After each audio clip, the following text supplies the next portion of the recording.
Biya Kamal ka Nur Online TV anda manduna chanko sinyak te muguru no banyo ga yekel gwasame. Uh, Re wiki United States take a mendangro shirikan ka gwar uh, kan gwara to chiko rodian make a ken Korean make trama ka gore ki ka shode miteten no mish trama ka shore mo chika dakram da ka shore am da ka shore lo chikan wuni chikan ka lok men chi to gene chikaren chujak kan dangro chị nhame she chawda lok chị nhame chawda lok so she nyame che ju gorno ba goromen gwad mi che nyame we je ke nyame jogo bi kwen ci karen chu kwen alo kamen dangro shure kwen on kan gwadang ro to shi kan ran kan shegde kamen an gwasamo mi shika te kelo aka gwabar an gwasamo shi nyame shi kan lat kan jan nyame no de ka te ka gat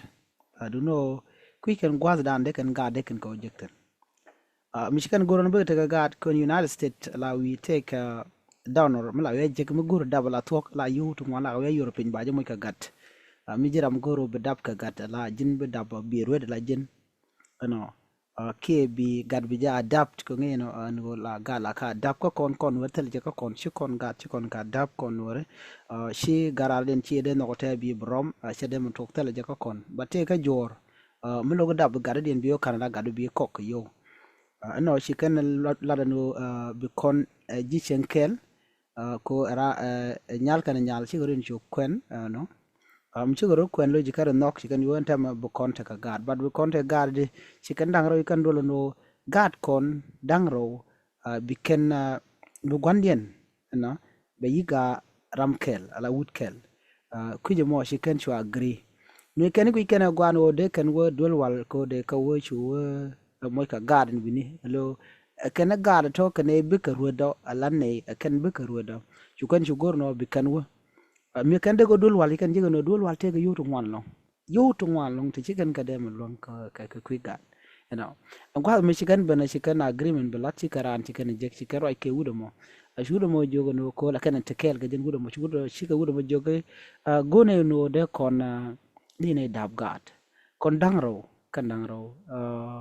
kako kon ko kone ti kwen ran kan shegde kan yidi dino gor no de ta gat ko shi kan gade long ka dab ko ren gor ka rar den mo de gaden vol shikri gut no mi gulga ta ka process mo ne ngwada mo shuda mo joke gwa chano ani teleme yen shi abti shi ka wujjo no telere ajeno gone no bine gad ti kan gad gone no bine dab gat ala gade mo gone yo gat ko bikaran kan nyiman ki ran kan daman no ka gone ram kel karware ki kuji mo mi she nok ka shagwa shure jo shamagwa an gwaso mo shud ka shu jakandaro shi nyir dangaro shikrwet ni kel kan dangaro ano jan hude kel mo ko shi kan logo no de lo dulwal de lo moch ka gat ala donor shi kan gore jan hude mo ka jaram nan buga dab gat an gwaso mo mi shi gat tiago lo ngut gat jich ano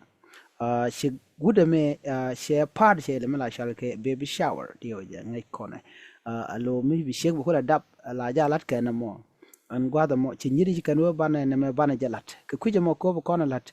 gone yo jin pon jin gude jin bi yo bi ka yor pinyane ka yoro bi yor pin gone yo cho ke kina dang de dollar shi gude jo telerek ba ka yor ba jeno la de je mo yo ben ba kam ya ano mi gara rut ke mo ka gar ke terek utero chunga do jana mundan te ka gat te re gwarm kan gwarm ci kan lat ci kan chole ala x nikendial la gor kende shi da kana wali kan chole kan dial gwa part kana mo ka kan shi goren kon ngandang ro ina bana shi wudo moteten wudo men gwada mo che kel ka kan gwaro she wonen a te kel kana gore me wal me shi ka dak shem karodian rom karodian gwad mo chudo mo chete mi chalok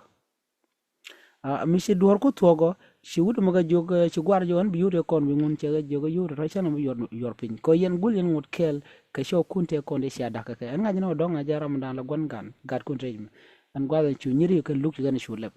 no bi yude to bu ko yor pin mishina beno ke gwa lok gwa samo shi luk cha jalep shudo mo che ramnan la luk che jogo no hen gwe no shi anda abgado shi jinda abgado amin gar shi ruet gwara shi an o ngum shi jin geje che wan ajano ne ngai ro ngai tin baranta me ken nyidugul kan te kel ke ex niken ke shoken te wal ku je mo shana gorno bat tin la shan changen ne no an wet kamane cha ku chena ku jogo no men gwe no shi ro de mo nyam che jenen kan ngude kan show de mi wal ke kan gore mi wal chi nyame sha gak che wono nyame che lo mut ke kan show mi ko an cha kwen ran kan shek de ngai kon lesbian nay ci nero kuone lo te radien mu gone men gone garo da gat ko bu gat ko bu kamar ko bu gwandien bakel kwasamo mishaluk shay lado shagar mo jo gwa anta jin kulo wedi che wo gor DNA test ba gat ba katam ka ba ngaje no mi anda ko mane gwada mo ci nyir ci go dol wal cha jatam cha gat cha katam me ci to gene ci cha gat kel ala shika dien cha jiga no dunde agat shika dien cha dun cha jiga no e nyal ano ala shika dol ka shika kwar kan dial chaga mo ka tigol ngwal cha ru jogo jin daw do de jenen shi anda ko mon shika gat ka to nyide gor kan no yer kan wida lo ngar kan ka gor kan no bayo ba ga yor pin ko ba shal support ba je to ko cha jo bi shal support bi so ko jin de ta ga gado ya jo sha dem to ba yore shal support pin mi changa jeno gada me gada ki nyada kwada mo chiram dan la luk che cho gwaye no nge war gan mi shawar gan no ngone cha nyam nyam cha jiga du ajen garamo ruede mo mi chi garden che cha nyam den nya nyo timo cha jiga no chi garamo ruede mo che to che ko che luk che gu yor je jo jin nyam la to jin shi tin che la che jogu la na toy ka gora me wal che nyame che kaje lung ka jen nyam ka mudi eno tikel yana goro kan che je kwen jin shit ko jin shegda ano en shodu kan gwa dangro ngwa mi kan la ndo be kan kula chingam do ba danan shi kan nyin ken wo gaje malat ko na jene ka jen gwa zuma tam la chega gu jeno ejen ishede chedia dia ramadan dong ala misha dak che ja gorno dong de jelo ko ne wud ko shi wud ya ga kan wud cha ga kan wud lo tele mu gwa mele woni am ka na mo shi janda andatin shi solution ko dong de tin jin kel yana mu yana nyal gwar kan gwar bu ro kwen na mo ajen inshallah shi tin me da ke soro mun ko mo re kwide na mo min je to gwa samo ano bu che kan she bu ro kwen ro she magwa shimi to kan gwa dangara to shika wo dak ko shi nyame ishe shitin cha jaw lat ke goro mi ke shawdo mi wal gwa de gul kan ono de ka ga ta garam da nyam la gula jene ka pin bo ko shawdo mi dan ano shi ko cha shu ngo pin no jin wut ko jin ta nyam shi ata ka gat kel bi yo ti chop ke kin dangaro wir ku dang de bu yor pin dal bu ka kame ko si cegat cagado jin nyamo wur cholo goru ke showdo me wal me ngora kan kwen nyame biya jawlat ke biya ban ka kot mite yuru gori biga bute kaja yan ta dana ti lugo mo ja to kaja men kulo sin jane ala nat chika siang ko de kana pal ran gwine ko an cha changa jeg wuda chen wuda den chan gor chute la single yob shu gorodu ibi ro chugor nyam shit keji biaru ko na me live western world mute ka sha de no rain war na mo dio je sharo de lot ka kon nyid dio je na mo mutu kan tama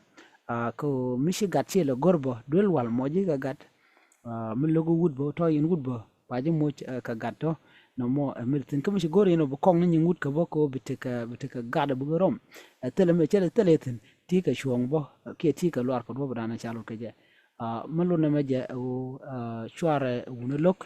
jin mu goro jeno biteka shomo go apel ro de pin gor duob mi mo buda mo bi shenga gwa ka je anyok shi yo tin dini kan ka woni anok mi dong mo jran yunu siang la ler shi ko ni je so la wi de la ja ki de ke wi de be je kol no mo shagwa shi wut shi kan shi ka de kwen shi man shi wut kan wut ka de kwen na mo shala abomination ke misha forbid bible ka no shade to kwana mo bulla ni magwa gori jin mekan shawru jek gor duob dan bi je ka jin ba mi jin ci dor ci lat ka show do ko apologize no chul goro bilo ci ka gware ci goro den dot gwa kele goro den kwene ko ci ka chokien ci jana correct ngene nyam kel jaja do de jen garama ba nyam do den me ci lu ne ka show do me wal ci maren je chu daga ngwa do nyam je ne be chen ko ne nyal kele maren je dag ni ka jen ko do ngwa do jen go de nywa kel ban nyo je mu do den en ba ta mal